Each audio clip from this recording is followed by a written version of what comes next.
नमस्कार और आदाब दोस्तों, मैं हूं आपके साथ संजय सिन्हा। आप देख रहे हैं खास बात India, sponsored by Mahi banquet hall, Nigaha marriage hall. कहते हैं कल सियासत में भी मोहब्बत थी, कल सियासत में भी मोहब्बत थी, अब मोहब्बत में भी सियासत है। जी हाँ, हम बात करेंगे सियासत की, देश की सियासत और विशेषकर बंगाल की सियासत की हम बात करेंगे। लेकिन फिलहाल आपको बता दूं कि देश में एक बार फिर से कोरोना ने अपनी रफ्तार पकड़ ली है। कोरोना ने दस्तक दे दी है महाराष्ट्र से और महाराष्ट्र की स्थिति काफ़ी बिगड़ती जा रही है। महाराष्ट्र के शहर अमरावती में लॉकडाउन लगा दिया गया है और पुणे में 28 फरवरी तक स्कूल कॉलेजेस बंद कर दिए गए हैं और पुणे में नाइट कर्फ्यू लगाया गया है और गाइडलाइन को मानने की बात कही गई है सरकार की तरफ से। महाराष्ट्र सरकार ने साफ साफ कहा है कि कोरोना को लेकर केंद्र सरकार की तरफ से जो गाइडलाइन जारी किए गए हैं उन्हें माना जाना बेहद ज़रूरी है। क्या एक बार फिर से कोरोना पूरी तरह से फैल जाएगा भारत में, या फिर किस तरह की स्थिति बनेगी आने वाले दिनों में, ये बहुत ही बड़ा प्रश्न है, बहुत ही बड़ा सवाल है। बहरहाल आपको बता दूं कि महाराष्ट्र में कोरोना के मरीजों की तादाद बढ़ती जा रही है, कोरोना सक्रिय होता जा रहा है। 37% मामले बढ़ गए हैं या कोरोना की सक्रियता के, और ये बेहद ही चिंता का विषय है। कहीं महाराष्ट्र से होकर कोरोना दूसरे जगहों तक तो नहीं पहुंच जाएगा, इस तरह का अंदेशा भी साफ साफ दिख रहा है। बहरहाल महाराष्ट्र की हम बात कर रहे थे, अब बात करेंगे सियासत की। सियासत की बात करें तो सबसे पहले पश्चिम बंगाल के सियासत की बात करते हैं। देश के बाद पश्चिम बंगाल की सियासत अभी काफ़ी महत्वपूर्ण है और पूरे देश की निगाह पश्चिम बंगाल के विधानसभा चुनाव पर लगी हुई है। आज पश्चिम बंगाल में जिस तरह के समीकरण बदल रहे हैं पल पल, वो काफ़ी दिलचस्प भी है और एक दल से दूसरे दलों में जाने की होड़ भी लगी हुई है। एक तरफ देखा जा रहा है कि तृणमूल कांग्रेस से बहुत सारे कार्यकर्ता समर्थक भारतीय जनता पार्टी में जा रहे हैं, वहीं भारतीय जनता पार्टी के भी कुछ लोग दूसरे दलों में जा रहे हैं। इस तरह की बातें लगातार देखने को मिल रही हैं और इसी क्रम में आपको बता दूं कि आज आसनसोल में भारतीय जनता पार्टी की तरफ से एक ऐतिहासिक रैली का आयोजन किया गया। आसनसोल के ऊषा ग्राम इलाके से ऐतिहासिक रैली का शुभारंभ किया गया और इस ऐतिहासिक रैली में सैकड़ों की तादाद में भाजपा के समर्थक मौजूद थे। आप हमारे खास बात इंडिया के फेसबुक पेज पर जाकर लाइव देख सकते हैं और लाइव में आप देख सकते हैं कि कितने तादाद में यहाँ समर्थक इस रैली में शामिल हुए और किस तरह से ये लोग जनसभा तक पहुँचे। आसनसोल के हॉटन रोड इलाके में एक विशाल जनसभा का आयोजन किया गया और स्टेज पर जाकर, मंच पर जाकर वक्ताओं ने अपनी बातें रखी। इस मौके पर मुख्य वक्ता के तौर पर मौजूद थे आसनसोल के सांसद और भाजपा नेता केंद्रीय मंत्री बाबुल सुप्रियो। उनके साथ थी अग्निमित्रा पाल जो महिला मोर्चे की अध्यक्ष है, राज्य अध्यक्ष है, और सांसद अर्जुन सिंह भी दिख रहे हैं और सांसद अर्जुन सिंह के साथ यहाँ शुभेंदु अधिकारी भी खास तौर से मौजूद थे, खास वक्ता के तौर पर मौजूद थे। लेकिन इससे पहले हम पदयात्रा की खास तस्वीरें आपको दिखा रहे हैं। पदयात्रा में किस तरह से लोग शामिल हुए आप इन दृश्यों में देखिए और इन दृश्यों में आप देखकर सहज ये अंदाज़ा लगा सकते हैं कि किस तरह से लोगों में उत्साह था, जोश दिख रहा था। पदयात्रा में, ऐतिहासिक पदयात्रा का नाम दिया गया था भारतीय जनता पार्टी की तरफ से और इस पदयात्रा में सैकड़ों की संख्या में लोगों ने हिस्सा लिया। काफ़ी तादाद में लोग मौजूद थे और सभी जो है पदयात्रा का हिस्सा बने और आखिरकार जनसभा में तब्दील हो गया। यह पदयात्रा आसनसोल के गिरजा मोड़ इलाके में जनसभा का आयोजन किया गया था और इस जनसभा के दौरान पूर्व पार्षद अभिजीत आचार्य और उनकी पत्नी इंद्रानी आचार्य सहित सैकड़ों की संख्या में, दर्जनों की संख्या में लोग भाजपा में शामिल हो गए और भाजपा का झंडा इन्होंने पकड़ लिया। जो दूसरे दलों में थे, दूसरे दलों से दर्जनों की तादाद में लोग भाजपा में शामिल हो गए और भाजपा का दामन इन लोगों ने पकड़ लिया।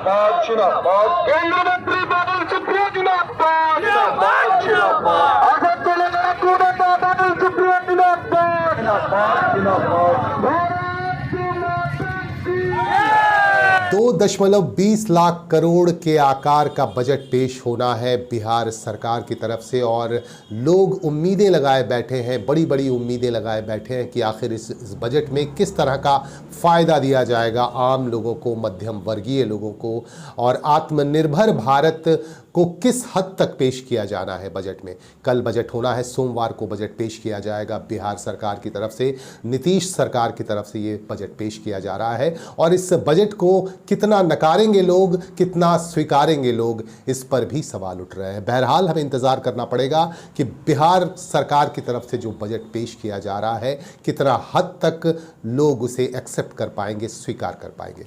बहरहाल हम आगे की तरफ बढ़ते हैं।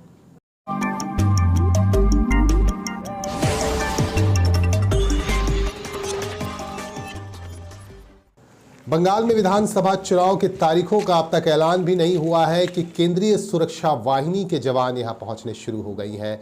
पश्चिम मेदिनीपुर से हमारे संवाददाता शांतनु पान ने यह खबर भेजी है कि पश्चिम मेदिनीपुर जिले के विभिन्न हिस्सों में केंद्रीय वाहिनी के जवान यहां पहुंचने शुरू हो गए हैं। आज भी काफ़ी संख्या में केंद्रीय वाहिनी के जवान यहां पहुंचे और सभी ने इलाके में, विभिन्न इलाकों में जाकर रूट मार्च भी किया। इन दृश्यों में आप देखिए कि रूट मार्च कर रहे हैं केंद्रीय सुरक्षा वाहिनी के जवान, और रूट मार्च के दौरान आम लोगों से भी पूछताछ की जा रही है और पूछा जा रहा है उनका विचार, और उन्हें किसी तरह की कोई दिक्कत तो नहीं है इसके बारे में भी उनसे पूछा जा रहा है। केंद्रीय वाहन के जवान आम लोगों से बातचीत कर रहे हैं, उनसे पूछ रहे हैं, उनकी मंशा पूछ रहे हैं कि चुनाव को लेकर उन पर किसी तरह का प्रेशर तो नहीं है। रूट मार्च किया गया आज पश्चिमी मेदिनीपुर के केशपुर इलाके में भी, और इस इलाके में भी लोगों से पूछताछ की गई। केंद्रीय सुरक्षा के जवानों ने यहाँ रूट मार्च किया।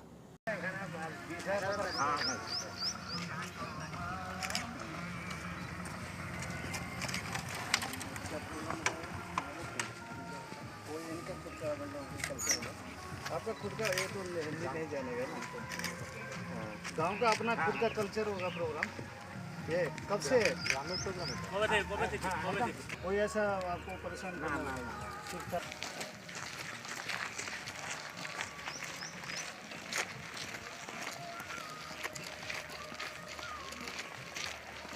तृणमूल कांग्रेस के युवराज अभिषेक बैनर्जी और उनकी पत्नी रुजिरा को एक नोटिस भेजा गया है सीबीआई की तरफ से, और अवैध कोयला उत्खनन के मामले में ये नोटिस भेजा गया है। और अभिषेक बैनर्जी पर यह आरोप है कि केंद्रीय गृह मंत्री और भाजपा नेता अमित शाह की अवमानना उन्होंने की है। अपनी बातें उन्होंने जो कही हैं, जो जनसभाओं में उन्होंने जो भाषण दिया है, उसमें केंद्रीय गृह मंत्री की उन्होंने अवमानना की है, और इसको लेकर एक नोटिस भेजा गया है सीबीआई की तरफ से। और उन पर आरोप है कि अवैध कोयला उत्खनन और दूसरे गैरकानूनी कामों में उनकी संलिप्तता है। इसे लेकर सीबीआई ने आज एक नोटिस भेजा है अभिषेक बैनर्जी और उनकी पत्नी रुजिरा पर, और उन पर कई तरह के गंभीर आरोप लगाए गए हैं। और इसे लेकर आगे क्या होता है ये फिलहाल हम आपको नहीं बता पाएंगे, लेकिन बहुत जल्द ही अगर कोई खबर आती है, कोई अपडेट आता है तो हम आप तक ज़रूर पहुंचाएंगे। आपको फिर से बता दूं कि पश्चिम बंगाल में तृणमूल कांग्रेस के युवराज कहे जाने वाले सांसद अभिषेक बैनर्जी और उनकी पत्नी को सीबीआई की तरफ से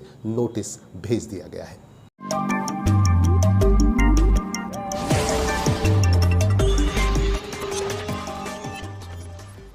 रानीगंज को सब डिवीज़न का दर्जा दिए जाने को लेकर रानीगंज सिटीजन फोरम की तरफ से लगातार मांग की जा रही है, और सिटीजन फोरम की तरफ से ये फैसला किया गया है कि प्रशासन ने अगर उनकी मांग नहीं मानी तो 18 मार्च को एक धरना प्रदर्शन किया जाएगा आसनसोल स्थित डीएम कार्यालय के समक्ष। ऐसा कहा है पदाधिकारियों ने। आपको बता दूं कि पिछले काफ़ी दिनों से रानीगंज सिटीजन फोरम की तरफ से आंदोलन चल रहा है रानीगंज शहर को सब डिवीज़न का दर्जा दिए जाने को लेकर, और आज भी एक महत्वपूर्ण बैठक हुई। बैठक के दौरान रानीगंज सिटीजन फोरम के तमाम पदाधिकारी और सदस्यगण मौजूद थे।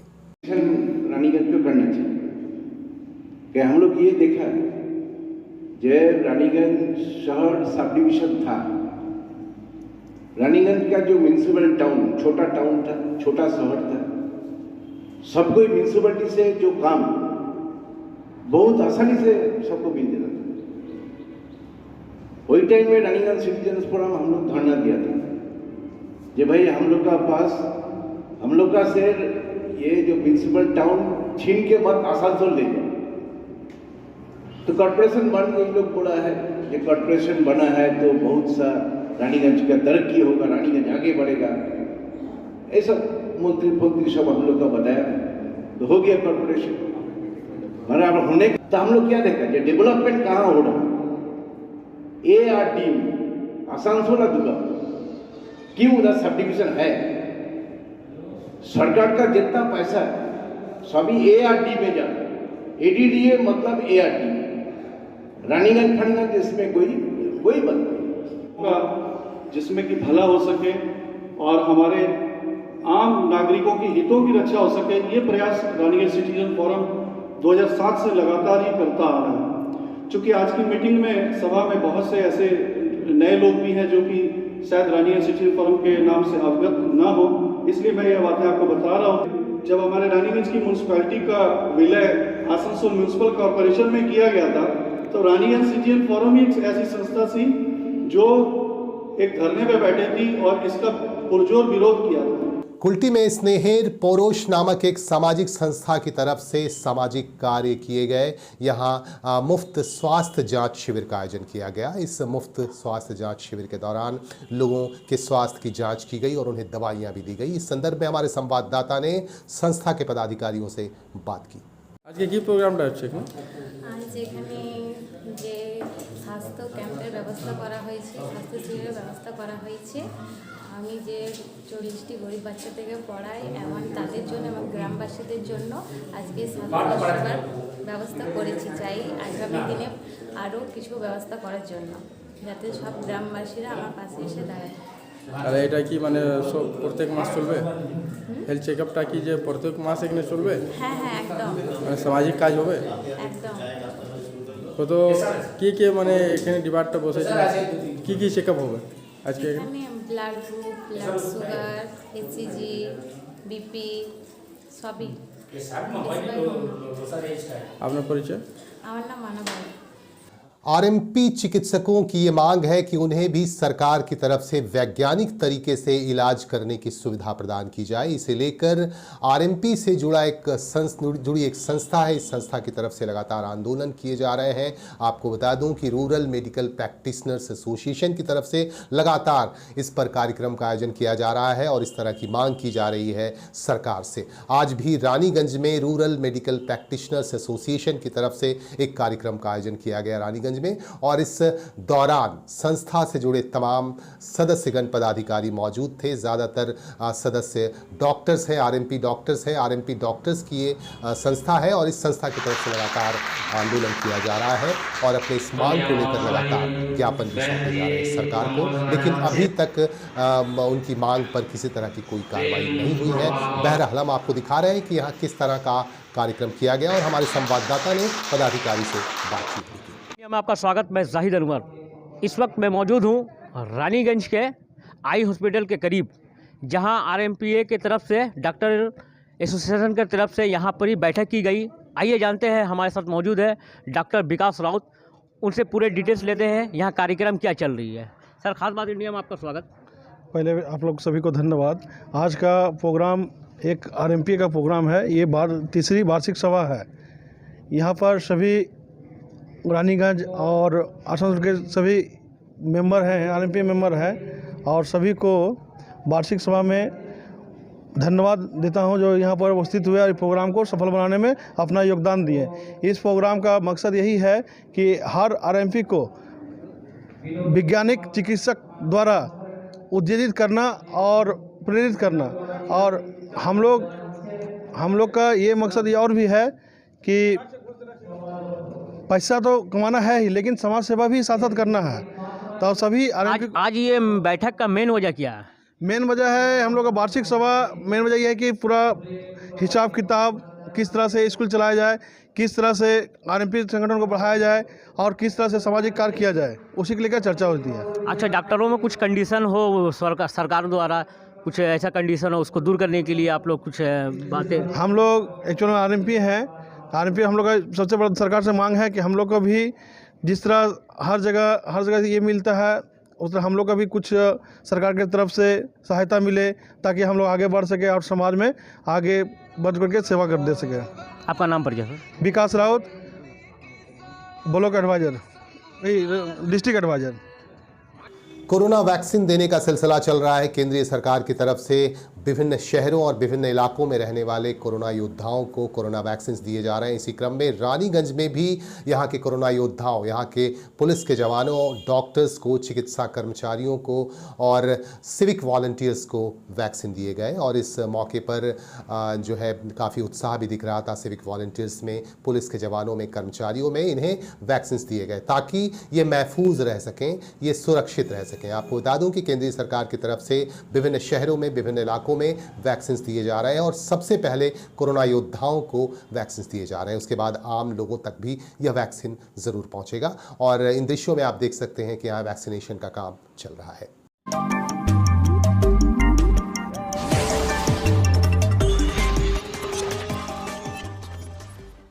इन्हीं बातों के साथ हम लेंगे आपसे विदा। आप हमारे साथ बने रहें, निरंतर बने रहें, अपने सुझाव हम तक पहुंचाते रहें। हमें आपकी हर बात का स्वागत करना है, इसीलिए आप अच्छी बुरी हर तरह की प्रतिक्रिया हमें दें और हमें शिद्दत से इंतज़ार रहता है आपकी प्रतिक्रियाओं का। नमस्कार।